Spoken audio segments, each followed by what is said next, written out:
खेसारी लाल यादव जी का अभी अभी एक बहुत जबरदस्त पोस्टर रिलीज हुआ है। पोस्टर पे जो टाइटल का नाम है गाने का, बिगड़ जाई का, जो कि ये गाने का बोल है। तो आज हम इसी गाने के बारे में बात करने वाले हैं इस वीडियो में। तो वीडियो को लास्ट तक देखते रहे, और जो लोग भोजपुरी वुड हंगामा चैनल को अभी तक सब्सक्राइब नहीं किए हैं वो लोग सब्सक्राइब कर लीजिए। चलिए वीडियो को शुरू करते हैं।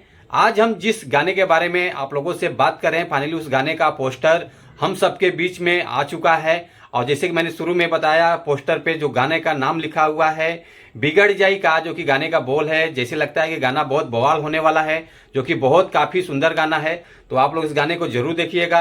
इस गाने का मोशन पोस्टर रिलीज हो चुका है और इस गाने को लिखा है अखिलेश कश्यप जी, जो कि इनका गाना लिखा हुआ काफ़ी वायरल होता है, बहुत बवाल गाना रहता है इनका। और म्यूजिक डायरेक्टर जो है मास्टर प्रिंस जी हैं, और जो कि लगता है कि बहुत काफ़ी हिट गाना होने वाला है, क्योंकि म्यूजिक भी बहुत ज़बरदस्त है। और एक्ट्रेस जो हैं शालिनी क्वीन जी हैं।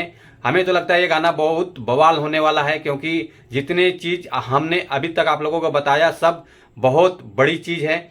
और प्रोड्यूसर जो हैं अखिलेश कश्यप जी हैं। तो ये गाना आप लोगों को सुनने को देखने को मिलेगा अन्नपूर्णा फिल्म्स के चैनल के माध्यम से। गाना रिलीज हो रहा है, तो आप लोग फुल सपोर्ट कीजिएगा। जब गाना लॉन्च होगा तो आप लोग सपोर्ट कीजिए। अभी इस गाने का मोशन पोस्टर रिलीज हो चुका है अन्नपूर्णा फिल्म से, तो आप लोग जाइए देखिए, सपोर्ट कीजिए।